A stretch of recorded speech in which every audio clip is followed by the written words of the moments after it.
창세기 46장은 애굽 가족이 애굽으로 내려가 고센 땅에 살게 된 이유를 알려줍니다. 사실 45장 뒷부분에서 요셉은 형들에게 흉년이 아직 5년이나 남았으니 아버지를 모시고 애굽으로 오라고 했습니다. 하지만 아버지 야곱은 요셉이 죽은 줄로 알고 있었습니다. 그래서 요셉이 살아있다는 사실을 알리는 것이 급했습니다.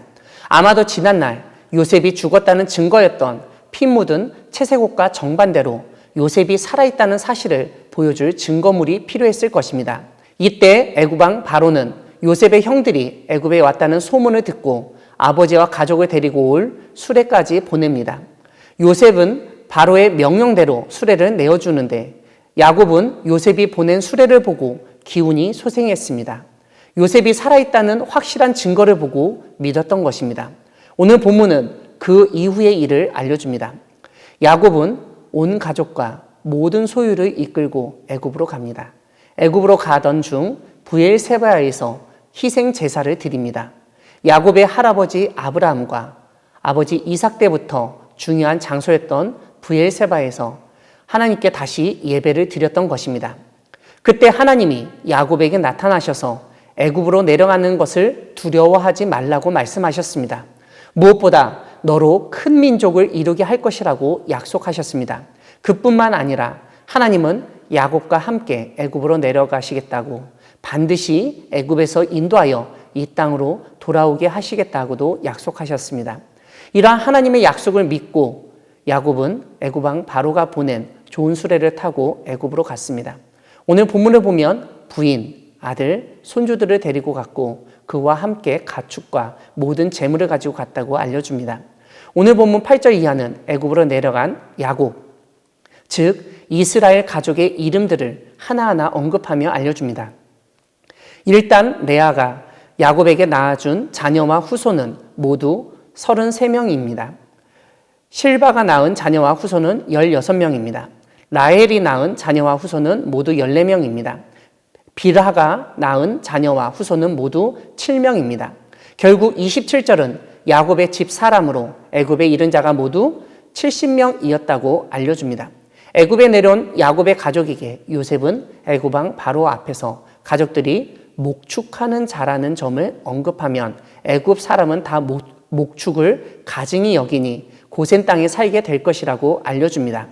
사랑하는 광야교회 성도 여러분, 야곱, 즉 이스라엘은 애굽으로 내려가면서 브엘세바에 이르렀을 때 하나님께 희생 제사를 드렸습니다. 이것은 우리가 무슨 일을 할 때 철저하게 하나님께 의탁하고 하나님의 뜻을 구하며 나아가야 한다는 점을 보여줍니다. 지난날 베델에서 야곱의 꿈에 나타나 말씀하셨던 하나님이 오늘 브엘세바에서도 동일하게 이상 중에 나타나 말씀하셨습니다. 제일 먼저 하나님은 야곱에게 애굽으로 내려가기를 두려워하지 말라고 말씀하셨습니다. 이러한 말씀은 그만큼 야곱이 애굽으로 내려가는 것을 두려워했다는 사실을 알려줍니다. 사실 오늘날에도 그렇지만 온 가족과 전 재산을 가지고 외국에 나간다는 것이 쉬운 일이 아닙니다. 자신의 고향에 살거나 친구들이 있으면 그래도 보호막이 되고 안정감을 느낄 수 있지만 외국에서는 철저하게 이방인이고 외국인으로서 법적인 보호를 받기도 쉽지 않기 때문입니다. 이와 함께 아마도 야곱의 나이가 많았기 때문에 장거리 여행은 건강에 좋지 않고 요셉을 보기 전에 죽을 수도 있다는 두려움을 갖기 충분했을 것입니다. 이러한 두려움에 빠져있던 야곱에게 하나님은 두려워하지 말라고 말씀하시며 오히려 거기서 너로 큰 민족을 이루게 하리라고 약속하셨습니다. 그뿐만 아니라 내가 너와 함께 애굽으로 내려가겠고 반드시 너를 인도하여 다시 올라올 것이라고도 약속하셨습니다. 또한 요셉이 그의 손으로 내 눈을 감기리라고 말씀하셨습니다.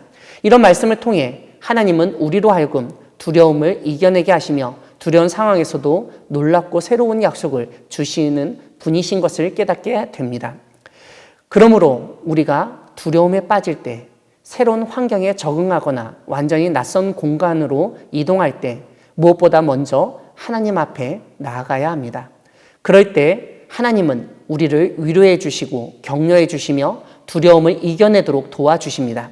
지금 두려움에 사로잡혀 있다면 그 옛날 야곱처럼 먼저 하나님께 여러분의 두려운 마음을 내어놓으시기 바랍니다. 그러면 하나님은 야곱에게 나타나 말씀하셨던 것처럼 동일하게 우리에게 두려워하지 말라고 말씀하실 것입니다. 우리를 두려움에 빠지게 하는 낯선 일들, 머나먼 여행길, 질병, 가족 간의 문제 등이 있을 때마다 하나님께 아뢰고 하나님의 말씀으로 새 힘을 얻고 용기를 내어 두려움을 이겨내는 여러분 되기를 바랍니다. 아멘.